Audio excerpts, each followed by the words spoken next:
Hey, Foot Clan, were you a fantasy football champion like I was in 2018? Well, then you got to head over to Fantasy Champs and get yourself some of these sweet championship rings. I'm running out of fingers over here, but the rings are so nice at Fantasy Champs. You got to check them out. They've got trophies, too, and all sorts of swag to make sure that everybody in your life can know that you are a champion. Use the promo code BALLERS to save 10% at fantasychamps.com. This is Hall of Famer Marshall Faulk, and you're listening to the Fantasy Footballers.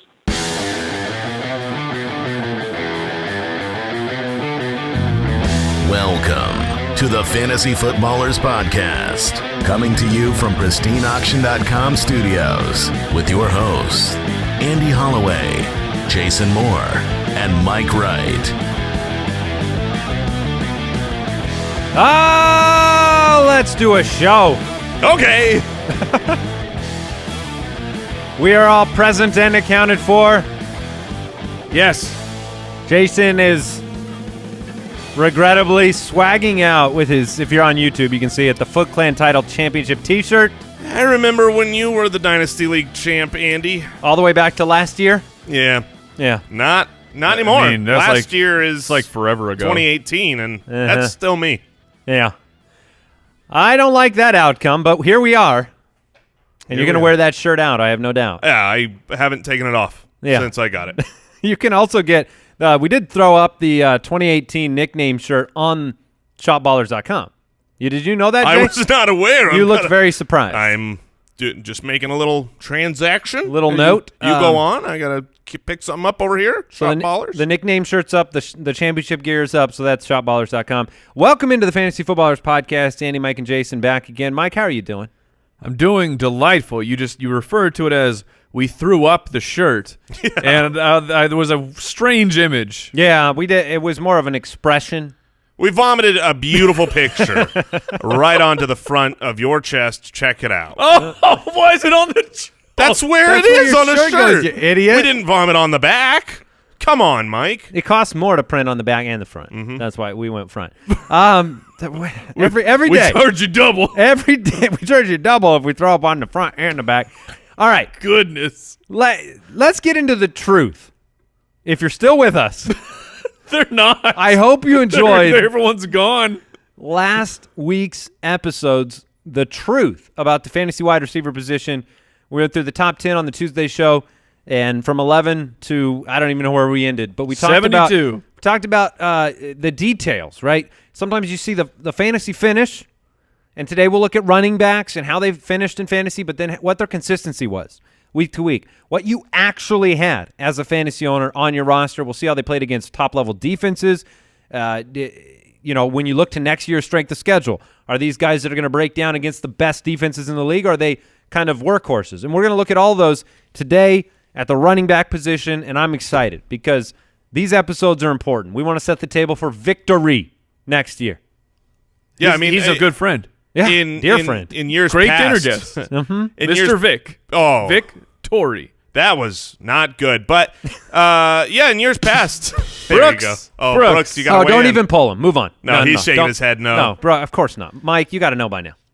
In years past, it's been really illuminating to see certain players. Jay Ajayi, I remember a couple years ago, he had the monstrous season that was very Derrick Henry, and it came in two big games. A few games. We'll take a look at all the top, most important running backs. All right, and before we do that, we've got a quick question. Is now the time to propose rule changes in your league? That is the question. No. Okay. I agree. Now is the time to start planting seeds for your proposed rule changes. I don't think that – so you are lobbying right now. Yes, you have become a lobbyist in your league. The lobby period? This is the lobby. You are listening to the Fantasy Footballers in right now the extended bye week, as we call the offseason here. Not everybody in your league is paying attention right now, which is probably why you're going to win next year in your league, but they're not wanting to vote on this stuff right now. But now is when you start planting the seeds for getting rid of kickers, for example. Hey, Marv. You know what would be nice next year? Maybe Wait. we don't bring the kickers back. Are you Harry? We should vote on that later. He's Harry from Home Alone right now. That is the only Marv? Marv I can think of. You don't play with a bunch of Marvs in your league? It's a hot name now. Not since the 50s. Defeating Wait. my point. Or is it the Martian? No. All right. It's But- neither. It's a hypothetical player in your league. But yeah, I mean, you can always chat. Look, now is the time to continue keeping conversations alive. Yeah, in make the leagues. notes right now. and Make the votes later. Notes now, votes later. yeah, I mean, Ooh. You got to make your notes so you can get the votes. All right, so we mentioned this last week. We don't have news on the show today. We're going to get you caught up with all the news. We'll reflect on those incredible AFC and NFC title games. No words. No words are coming to me right now to describe what happened. I'll be honest. I expected the Patriots to show up in Kansas City, but I did not expect that. I mean, I did not expect. No. Wow. It's almost like I have no idea what happened. Yeah, we're recording this What happened? ahead of time as we are in Tampa Bay at the Fantasy Sports Trade Association. So we recorded these Truth episodes a little bit ahead of time. So we'll catch you up on all the news, our reaction to those games, and everything next week. All right? Sound pretty good? And Sounds great. in lieu of news, just remember, you can still get that news on the Sleeper app. So check that out. Download the Sleeper app. Put your league on there. And let's go ahead and get into the truth. You want answers? I think I'm entitled. You want answers? I want the truth! You can't handle the truth! You can't handle it, but you got to. You got to listen up. We're going through the top 10 right here, right now. Remember, we're breaking down consistency on this basis. Great games, more than 22 points. All right? That puts you in that top 5 on the week on average. Good games are more than 10 points. That puts you in that RB1, RB2 conversation. Bust games are anything in which the player scored fewer than 7 points. That puts you outside the top 50. Makes you really angry on Monday morning, on Tuesday morning, if that happens, especially with these guys at the top of the list, right? Did you specify half-point PPR? I did not. Sweet. I wasn't listening. But that question specified it for our listeners. So thank you. Well done, me. Todd Gurley, number 1, yet again. He busted all of 0% of the time. He's number 1, but his consistency rank was number 2. Pretty darn good. 93% of his games weren't just not busts, but they were good, right? They were over 10 points. 79% were great games. Yeah. 79%. That's the kicker. 79% of the time, you got a top 5 performance from Todd Gurley. Here, the insane thing is this. Look, I mean, if you want to know how good he was, how consistent he was, he didn't play a full season. He was injured at the end of the year and missed week 16 and 17, and he was the number 1 running back on the season. So he was completely dominant, had really one bad game that you were disappointed with. Now, the timing was unfortunate. It was Week 14? Yeah, it was the beginning of a lot of people's playoffs. But Todd Gurley got you to the playoffs. You could overcome that single game, and a lot of people won with Todd Gurley, and in the championship weeks, Your spirit animal. my spirit animal, C.J. Anderson, stepped right in. And I'm looking through the rest of the running backs we're going to talk about. That's 79% great. I don't see another person in the 70th percentile. I don't see one in the 60th or the 50th percentile for great games. That is correct. That's how dominant Todd Gurley was, just in pure numbers. The next highest percentage of their games being over that threshold of 22 points is at 47%. Alvin Kamara. I mean, Todd Gurley Was it Kamara? That was was Christian McCaffrey. dominant. Or maybe both of them. They're both tied. Yeah, they both have the same. Yes. But yeah, no, that's another tier. That's another level. 10th most PPR points per game for running backs in NFL history. Now He did everything you expected when you drafted him in that spot. That's the thing. You needed it. You expected it. And as is often not the case in fantasy, you actually got it. Yeah, I mean, when we talk about the truth, we want to look at what really happened. And what really happened was he was the number one running back. He was great. You don't need to continue talking about Todd Gurley. But the one question that's happening right now over and over and over everywhere because of what has happened in the playoffs is, do you worry that Todd Gurley won't necessarily be a workhorse next year with what C.J. Anderson has done at the end of this season in the playoffs? And granted, we don't know how this last weekend went, but the worries of should they save his legs a little bit if they've got a capable backup who can come in and go over 100 yards. I don't worry about that. No, I bring the question up so that I can emphatically say, even as a C.J. Anderson truther, no, I don't worry about it in the slightest. It's nonsense. C.J. Anderson probably won't even. Nonsense. It's pretty close to it, though. I don't think he'll be on the roster. C.J. Anderson, but there will be another running back on the Gurley has been paid to do what he's done the past 2 years. Sure. Gurley was banged up, and so right now C.J. Anderson is filling a specific role to give him a breather, protect him from injury. We don't know how hurt he is or isn't, and so there's a specific role there for him. It doesn't mean – look, we've seen Malcolm Brown, who, Sean McVay, when Malcolm Brown went down, humongous loss is what he said. Now, we've seen him out there spelling Gurley occasionally in a place where you're like, man, I really wish Gurley was back out there. But we haven't been forced into this position. What position? The position of seeing if a backup running back can truly succeed in the system. McVay's never had to see it. And I'm just playing the devil's advocate. I agree with you guys that the overwhelming probability is that Todd Gurley goes right back to being the workhorse next year. But the fact that they're actually having success and thinking – maybe I can take some. I can have Todd Gurley last even longer his career if I give the backup running back more opportunity. I think that's the narrative that will scare people. I will be taking Todd Gurley with the number one pick. I think it's also just in our nature as fantasy players, and this happened last year because in the offseason you heard a lot of. It wasn't just Gurley at the top. There were people taking out other players over Todd Gurley. People wanted to speculate on Lev Bell, right, and other players. It is just in our nature to say he's done too well. It can't continue. We have to take somebody else and take our shot. Sometimes that pans out. Sometimes it doesn't, right? If you took that viewpoint with Gurley or DeAndre Hopkins this past year based on the year before, you got burned by passing on them. So it will be hotly debated. It will be interesting because there are names like this guy on the board. Saquon Barkley coming in at number 2, never busted. 0% of his games were qualified as a bust. 94% as good, 38% as great. His consistency rank was number 4. He amazingly led running backs in scrimmage yards with over 2,000. Third most all-time for a rookie, only behind Eric Dickerson and Edgerrin James.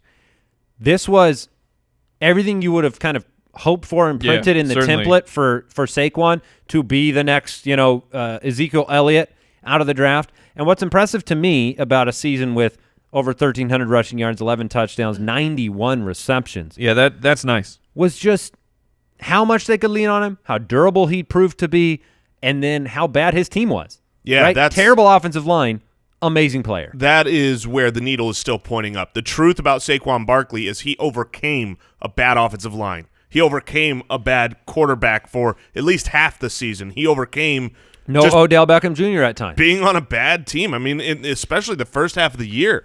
You watched the New York Giants, and you thought they are in running to get the number 1 pick next year. Right. And, Saquon overcoming all of that, the Giants are drafting 6. I expect that they make some improvements up the offensive line. And the point is, really, there's nowhere – the truth about Saquon Barkley is – even though he finished as the number 2 running back, led the league in scrimmage yards, I feel like he's still got room to go up, which is kind of insane because when you've got that many yardage, what happens if the Giants end up becoming a good offense? His touchdown opportunity. See it. You have room to go up in the touchdowns scored, and that's the department. That's if the team can turn it around. I mean, 11 rushing touchdowns is still great, but I think that number can fluctuate and that can go down. I mean, the yardage is fantastic. He's going to be safe, but I don't think that he's going to go up necessarily from here, and at least for a few years while they figure things out. And on top of that, bring up the splits. What do you make of his splits? Because he trashed bottom 16 defenses and to the tune of over almost 26 points a game, but dropped nearly 10 points if he was facing a top 16 defense. Now, in those games, of course, he's still giving you 16 points, but when we're talking about the elite of the elite, why would you talk someone into Saquon Barkley, who's got these kinds of numbers, where you have Todd Gurley, who's invincible against any opponent? I wouldn't try to make that conversation between the two myself, but I would say this.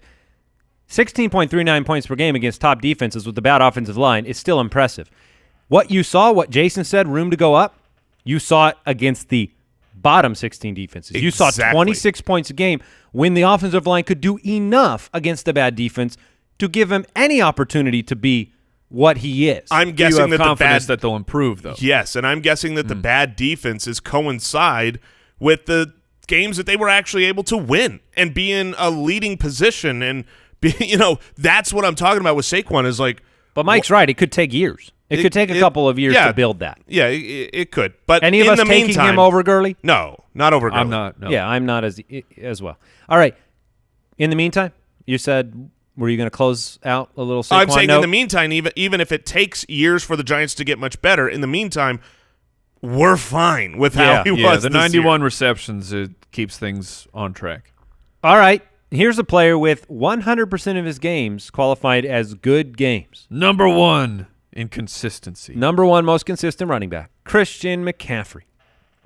To be fair, we removed Week 17 from his rankings because it's not really fair to judge that against him. The guy came in for 4 snaps or whatever it was. Yeah, he took him out of the game. He was a 99% snap player on the season. He played 10% of the snaps that week, and going into the week, we all knew that. Did you say he was a 99% snap player? This was a little bit hyperbolic, but if you look at his actual snaps that he missed, he had a stretch of like 4 or 5 games in a row where he literally did 14. not miss a snap. Yeah, our editor, the Borgogan, unbelievable. Kyle brought this in, said when he was actually playing, not week 17 nonsense, but missed 30 snaps on the season. That's insane. Yes. For a running back, it's unheard of. I mean, that's nonsense. You can't. You can't do that to him. If he's out there that often, I bet he ends up with about 107 receptions. Yeah. And 867 yards, 6 touchdowns on 124 targets, 219 rushing attempts. I think that is, before the season began, that's almost exactly where we had him. Or that's where I had him. As far as rushing. I had him 220 rushing attempts before the season. When you say you can't do that to him, I think you can do it to him because he has 220 rushing attempts. Being active in the passing game, we never look at that with Julian Edelman or Jarvis Landry or something and say they can't be on the field. He's a receiver who lines up in the backfield. 107 receptions to 219 carries. That's how you have to look at it, in my opinion. And he was used that way in college. I mean, you might talk about he doesn't have the weight to withstand that, but I'm just agree. saying the human body. I'm not talking about next year. I'm just talking about if you have this electric superstar running back, I think using him this much is definitely a disservice to your team over the long term. Next year, 22 years old. 22. You could be right. 22 years old. What do we expect from him next year? He was somebody who took advantage of bottom defenses as well. About 7 points a game better against them. Very similar numbers to what Saquon did. Sure. I expect better, actually, from Christian McCaffrey because I expect Cam Newton to be better. He was playing with a bum arm for half the season. By the end, looked like he could barely throw the ball 30 yards. So I expect an improvement. The good news for Christian McCaffrey, while I don't necessarily expect an improvement, nor do I need it, as in some scoring formats, PPR certainly, I believe he was the number 1 running back through the fantasy season up through week 16. But the coaching staff has stayed the same. And that was the worry. Norv matters. Norv matters immensely. Norv and Marv.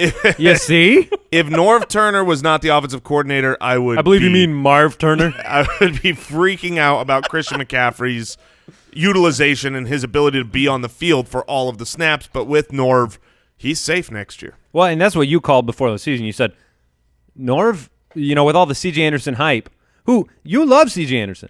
I did. And you loved his ability. And he was yet there. You knew with Norv, he just has one guy. Well, you've got now a 27-year history of Norv Turner. I mean, ask yourself, listener, are you 27 years old? I mean, there's a good chunk here that aren't. We have that many years of him as a head coach or an offensive coordinator, and there's like 2 or 3 seasons where he didn't have a workhorse back, and that's because Adrian Peterson got injured. Which brings you to the coaching changes episode. They kind of matter. It changed Christian McCaffrey from a bottom-level running back 1 to a top 3 guy. Yep. Before we move on to the next player, I want to thank today's sponsor, 23andMe. 23andMe allows you to go beyond ancestry to access personalized insights based on your DNA, from your health predispositions to your lifestyle choices.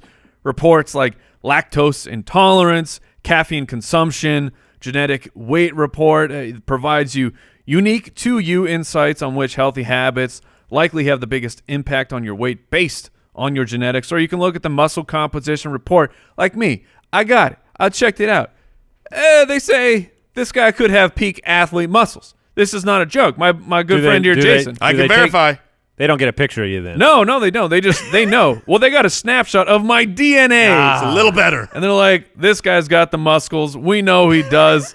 And right now, you can buy your 23andMe Health Plus Ancestry Kit today at 23andme.com/footballers.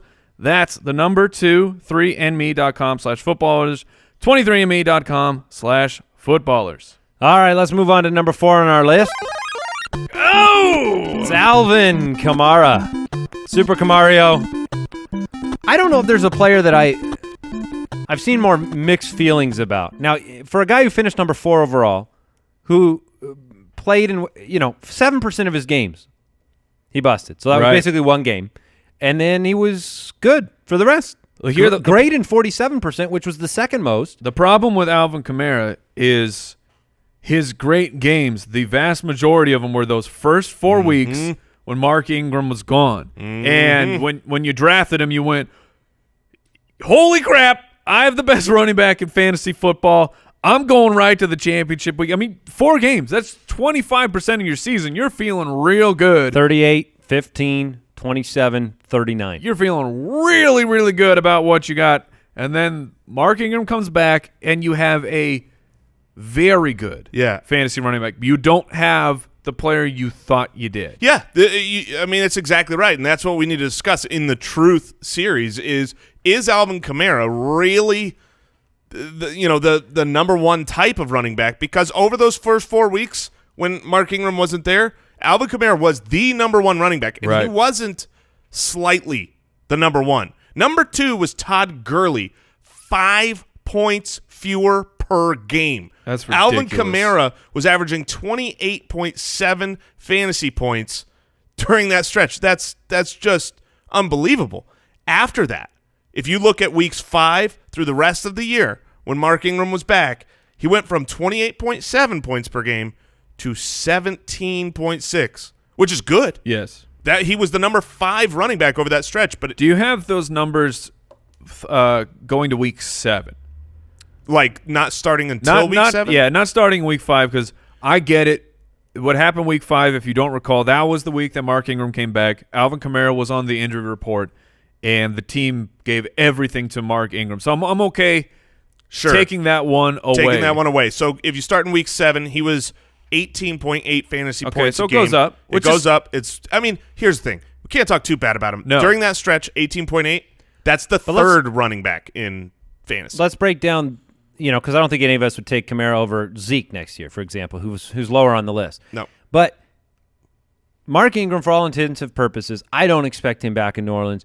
When you listen to him talk about it, he's an unrestricted free agent, first of all. He's 29 years old, entering the age in which you're getting close he needs to take a payday. To decline. Yeah, and his payday is still going to be, like, whatever it is, he's got to take it. And so when you hear him talk about it, he says, I hope we win a Super Bowl. I hope everything works out. It's a business. I hope everything works out. Yeah, but, I mean, he said that in the context of how much he wants to be back. He said, I met my wife here. My children were born here. Very rarely does anybody get to spend their entire career in one place. I love New Well, Orleans. that's his I love point. this team. That's the point, though. He also said, I'm not just looking to leave New Orleans with a contract. He's not just looking to get out. But I think he's back. Oh, I do not. I mean, I think he's back too. That's the cool thing. We get to the find only out. way that he's back is if he gets no offers elsewhere. No, Because New Orleans is not going to offer him something that prioritizes too much of the cap space to the running back position, knowing that Alvin Kamara is so much younger, so much more explosive, so much more versatile. I mean, you've got kind of a situation where you got to pay Devonta Freeman, you got to pay Tevin Coleman. I think that the way I'm looking at it is he'll get like an Isaiah Crowell level of contract, which is enough to keep him in town. Oh, man. I do not think so. I'm willing to take a very, very early. All right. Very, very let's important. do it. Water bet. He's been, and it's not been good. I mean, you guys got to remember. This has not Oh, been. no, I remember that. this That's Sean Payton hated Mark Ingram for a very long time. This relationship between them has not been very good. So, you guys, you can buy me lunch. And now the one thing to say, after week 1, my biggest player, and granted we just talked about it, he didn't have Mark Ingram there, but nothing can be said negative about Alvin Kamara talent-wise, on the field-wise, film-wise. He was also pretty good. One of, if against not top the defenses. best running back out there. You can't tackle him easily. His vision's great. His ability in the receiving game. So, I mean, he is absolutely among the elite. It's just a matter of how much work does he get. We know that Peyton would like to use, even if it's not Ingram. That was the point I was trying to get to. I figured you guys would concede that he was probably out of town. You didn't. But even if he was. Because you're wrong. Right, there's that part of it, Mike. Yeah, I'm not going to concede when you're wrong. TBD. Listen, even if he's gone, they want somebody else. They're not going to give everything to Alvin Kamara. Agreed. It's a matter of who do they bring in. Is it somebody that they can use as much as Ingram, be as successful as Ingram? Is it a goal line back, or do they just bring in another person to spell him? That matters a lot, because if Kamara's getting the ball inside the 15, that's the difference between 30 points and 15. Ezekiel Elliott came in at number 5 on the fantasy finish ranking and number 6 on our consistency ranks. 93% good games, 7% bust, 40% great games. Listen, league-leading total, 304 rushing attempts. I mean, he is the workhorse. He is a workhorse. He was dominant. Yeah, not only is he dominant and a workhorse, but finally, we've talked about this through the year, got involved in the passing game. And that's the thing where if we've always said if he were to be used in the passing game, he should be pretty much the number 1 running back in football, because he has the ability. He's got the chops for it. He had it coming out of college, and he showed that this year. But strangely, this season, despite him leading the league in rushing yardage, his rushing touchdowns, which have always been there, were down this year. And I don't expect him to stay down, not with his talent, his style of running. You didn't bring up the stat line, Jay, but it's 77 receptions for 567 yards and 3 touchdowns on 95 targets. And he may really need that because his league-leading total, Kyle looked back all the way to 2000.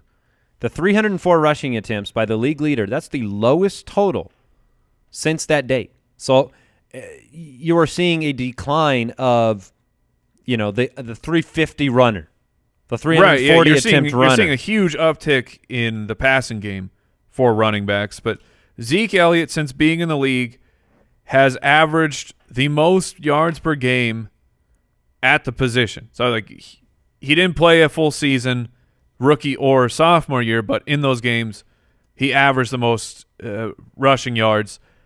Like we said, he led the league in overall rushing this past year.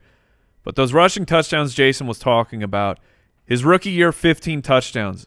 Sophomore year, 7 rushing touchdowns in 10 games. And this season, in 15 games, 6 rushing touchdowns. He got hit with the touchdown variant. I expect that to bounce back.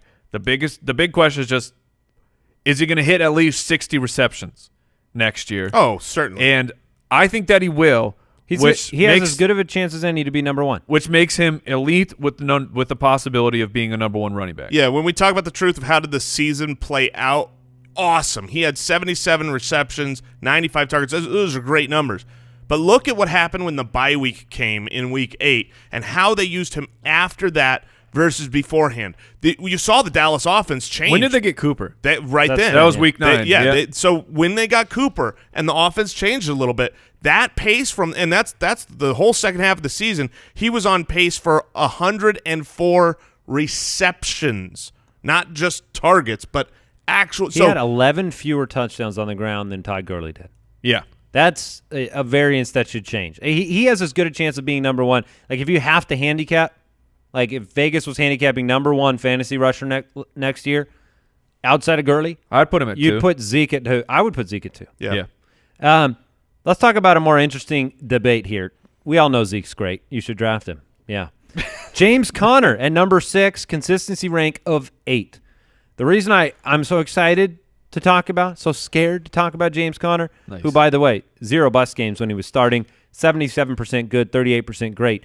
You can't argue with that. He was a great surprise for fantasy teams on more fantasy title rosters than just about anybody. My concern with James Conner is the hypothetical question of this. If you put James Conner on the Tennessee Titans, okay, put him on a different roster. I don't know, let's say one without Antonio Brown. What is he? Is he a top 6, top 7, top 8 runner on that roster? And not what unless you're putting him on Dallas without Zeke. And that's my point is it's like I don't want to discount what he did in this situation. Juju, Brown, Big Ben, that line, that team, that defense. But I don't want to overemphasize this year and overdraft him. He's not in my top 10, which I know he is for both of you guys.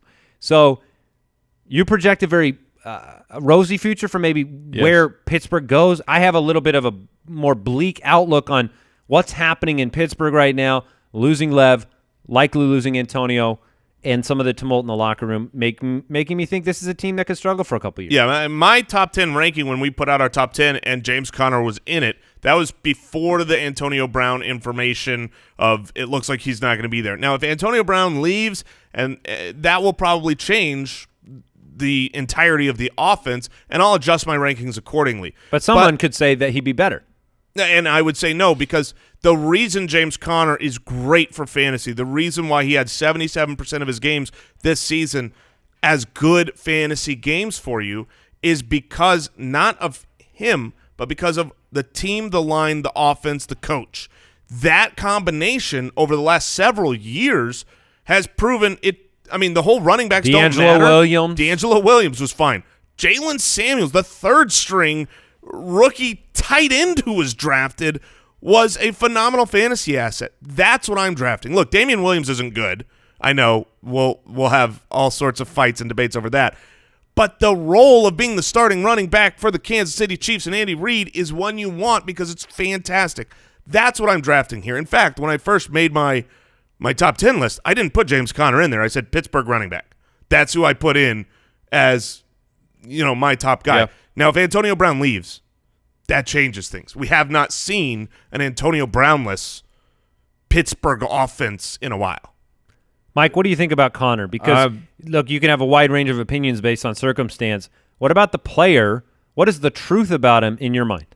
I think that he's an excellent, well-rounded player. I mean, they spent where did they draft him? A third-round pick on a running back when they didn't need to draft a running back. That was that's a best player available situation. And the guy was coming back.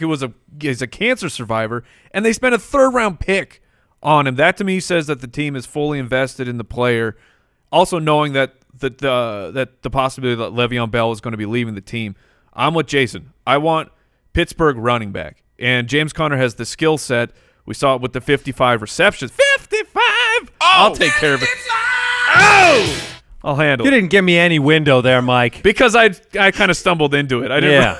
It was one of those I didn't realize. He's like, I'll handle it. Yeah. Where were you? 55. 55. Come on, Andy. But if he can do that, then he'll be. That's for the next one. That's for the next one, just in case. And he didn't. He was slightly worse against top defenses, but not enough that I'm going to be concerned about it.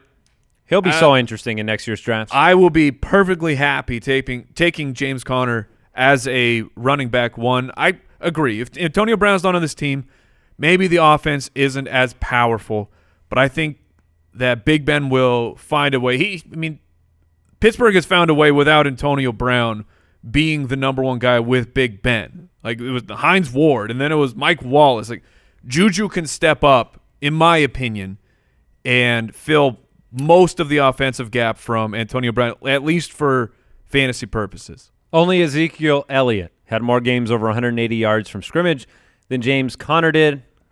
Conner had 3 of those, over 180. Yep. Those are winning weeks. Honestly, the only concern for me for James Conner is Jalen Samuels. If they go a different route and they think Jalen Samuels, they're going to spell him in far more as a pass catcher, that wouldn't be Mike Tomlin's style, but it's at least one of those check marks in the unknown if you're going in on a first-round pick for James Conner. Melvin Gordon came in at number 7, but his consistency ranking, number 3. No busts, 92% good, 42% great. He was fantastic. Only Todd Gurley has more total touchdowns over the last 3 seasons than Melvin Gordon, who has 38 over that time. He's just unbelievable. If here's the truth. You want the truth on Melvin Gordon?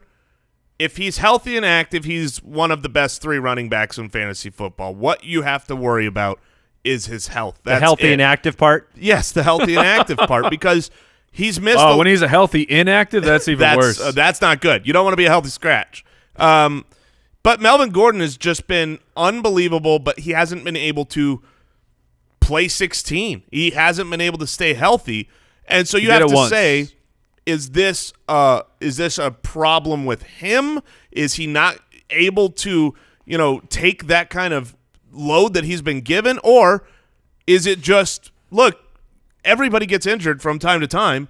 This is when Melvin Gordon's got injured. We bring it up all the time. Frank Gore had the biggest injury label early in his career imaginable, and then he went and played 7,000 snaps straight without injury. It's one thing to consider the injuries anomalous. It's another thing to ask the question of whether Los Angeles, the coaching staff, if they consider them anomalous.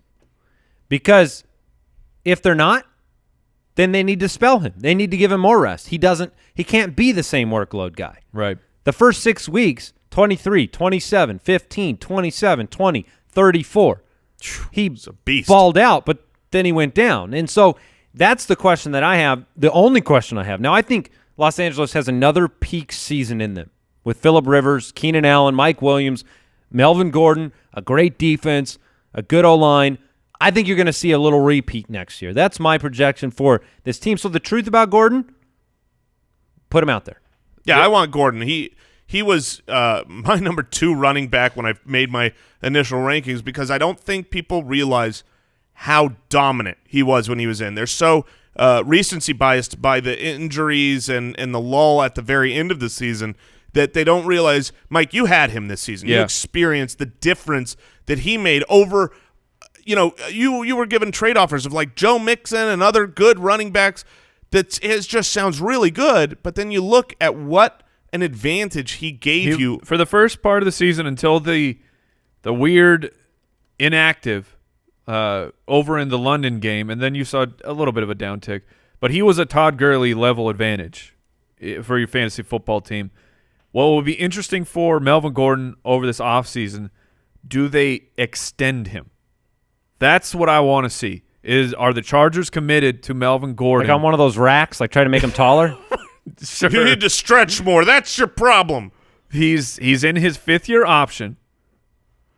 Do they extend him? Or are they going to take that hardline Le'Veon Bell approach that says, we've worn you out, and we don't think you're going to be as valuable in those next few years. Sucks to be a running back.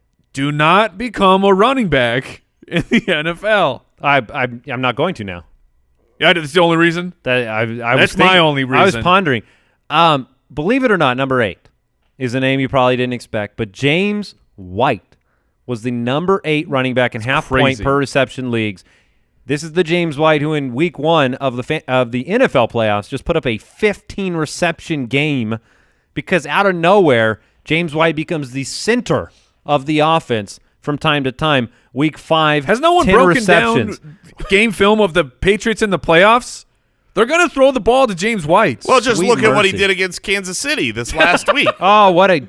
was- It was such a day. It was a game. Well, all the snow-ish conditions. Oh, yeah. the it was lightish, cold. the lightish, not snow, but snowing. I mean, it varied throughout the game. Look, when he was on the field, he did some things. Yeah.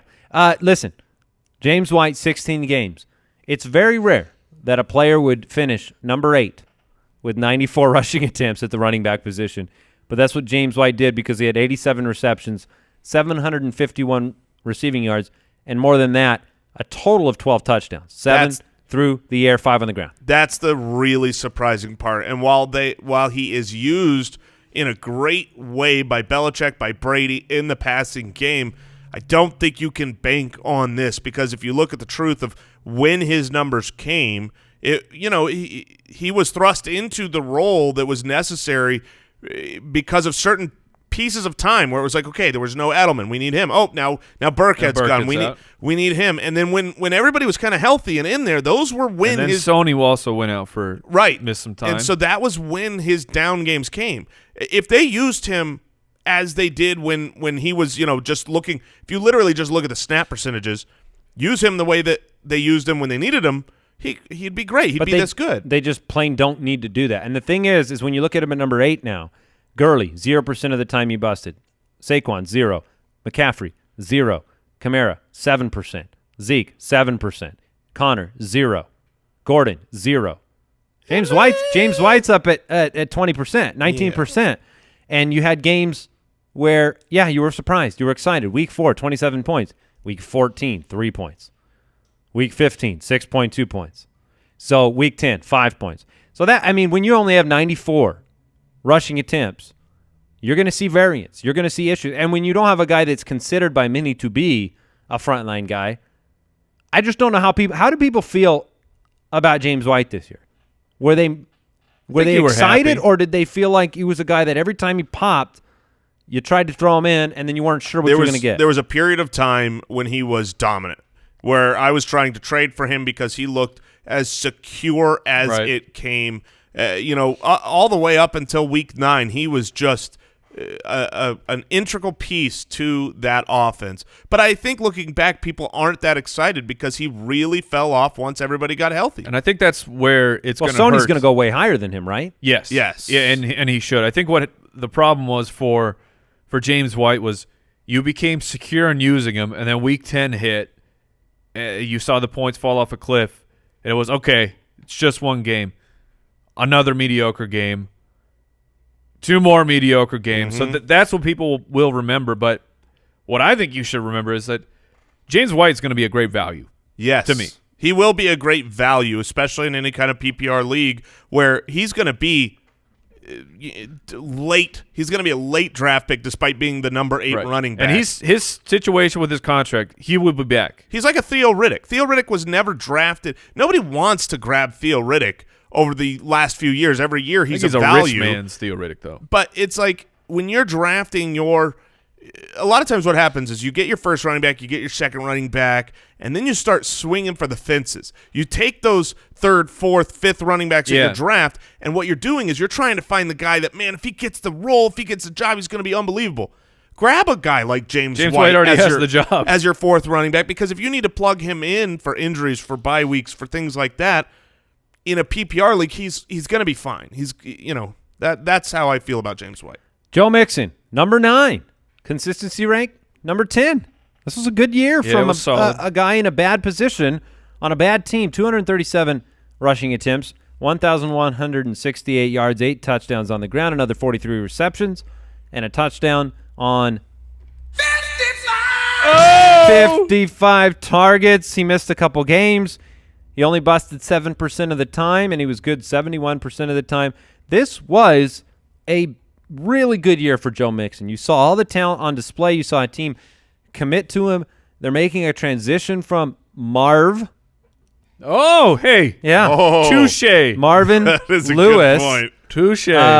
And look, the sky's the limit for Joe Mixon. He's like Saquon light when you apply the bad roster, bad offensive line, not winning a lot of games, so didn't get to run the clock out a lot of the time. He's not Saquon by any means, but he's in a similar situation with the team.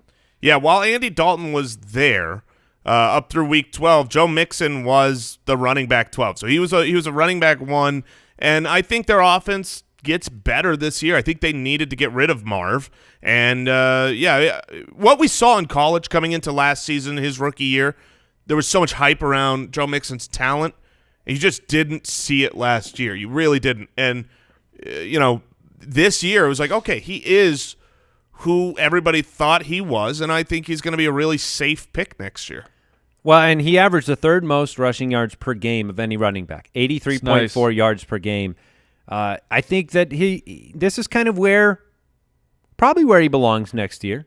Probably in that 8-9 range, right? And where you're drafting him? The interesting thing will be Giovanni Bernard. The team can move on from him for very minimal hit against their cap. Oh, that's pretty cool. Oh, okay. Is that Mark Wallenberg? Yeah, it's me. If Gio's gone, I can step up. It's very possible. But what I was also going to say is he's not super expensive, about $4.5 million or 3.75, I should say. Yeah, I think you want Gio to stay. If I were a fantasy owner of Joe Mixon, I want Gio Bernard to stay, 100%. Gio Bernard's rushing attempts very, very, very, very low this year.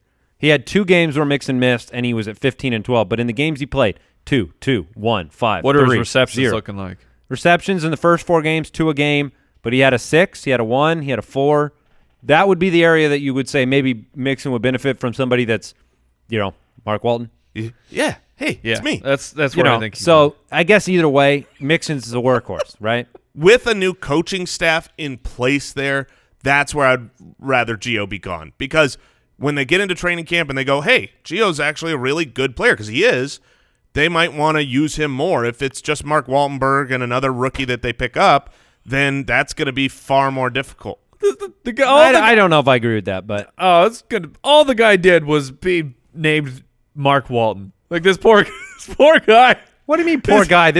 He wouldn't even be talked about on this show. But he's not. We call him a name that is not his name. I forgot that his name is Mark Walton. That you were so casual. Mark Waltenberg with is calling his name. him Mark Waltenberg. This guy. He should be happy. Yeah. He might have a shirt made. His name's on a shirt right now. Right? Well, but it's not his name. This is true. That's the point. Yeah. It's barely a nickname. It's your name fused with another. So how do you That sounds like something that Mike Reitenberg would say. Yeah, see, we're gonna need how dare you? How dare you? Yeah.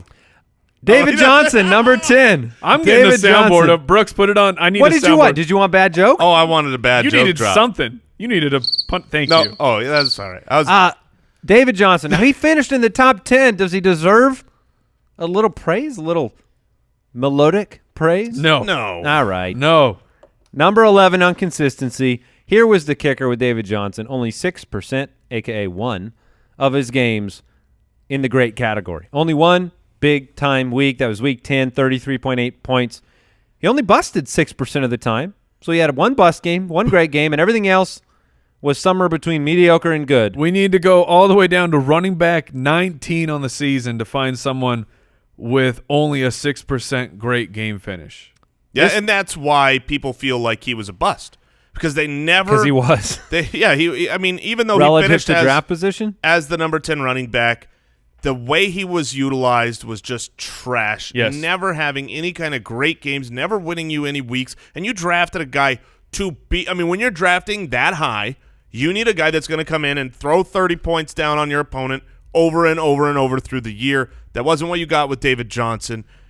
But... You also wanted a lot more than 50 receptions for a guy who in 2016 was the number 1 graded wideout by Pro Football Focus. Yeah, and on top of that was his average depth of target under the spectacular Mike McCoy-led offense.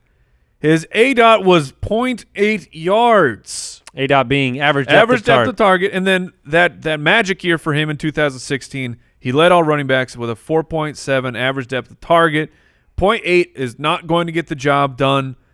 We hope that was all completely on the shoulders of Mike McCoy, maybe a little remnants. Is that the worst of him we're going to seeping see from into. David Johnson over the next 2 years? 100%. Well, I don't know so. about 3 years. 3 years, we're getting into near 30, but He's been paid, Right. and this team had as bad of an offensive line situation that you could have. They're I the think worst it's the team in worst. football. I think it's the worst, and I believe that David Johnson will finish higher than 10 next year. here's something to realize with the coaching change. So Pro Football Focus, they ranked him as the number 1 wide receiver 2 years ago because that's how good he was in the pass-catching game, and that kind of just all went away with Bruce Arians gone.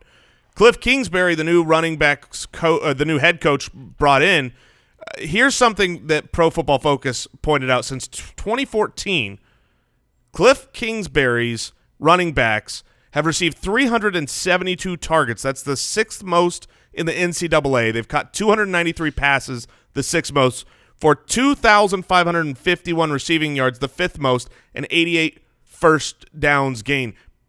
Cliff Kingsbury That's what I like to hear. uses the running backs in the passing game. That's what they brought him in for, Well, and we that's going to hope- be huge for David Johnson. Yeah, as you say, you hope as a DJ fan, as a fantasy owner of David Johnson, you see Mike McCoy in the very Jeff Fisher light and Cliff Kingsbury in the very Sean McVay light. Yes. And Even if it's just a little bit of the same of the Sean McVay, it's got to get better for DJ. All right, on next episode, we'll handle more running backs, get into the truth about players like Phillip Lindsay, rookie sensation, Tariq Cohen, Derrick Henry, the truth, Chris Carson, Nick Chubb. I got to stop Yeah, while I'm please, ahead. please Let's do stop, this Andy. instead. Pristine deal of the day. I knew that was coming. Today's pristine deal of the day, a James Conner signed Steelers throwback jersey sold yesterday on pristineauction.com for $92.14. I wish. Do we have a James Conner jersey? We don't. I should get us one. But Steelers throwbacks jerseys are great. I love Not to them. be confused Not with to be throw-up confused. jerseys. Oh, yeah. Which certainly. are very similar to what we talked about at the beginning of the show. So, No, great deals. pristineauction.com. Hey, never check forget, it out. making a bid on Pristine is completely free. Making an account is completely free. Check them out. Get some deals. Get goodness. some steals. Foot Clan, we'll see you in a couple days. Talk some more truth about these running backs. I'm going to throw up. Goodbye. Thank you for listening to another episode of the Fantasy Footballers Podcast. Join our fantasy football community on jointhefoot.com and follow us on Twitter @TheFFBallers.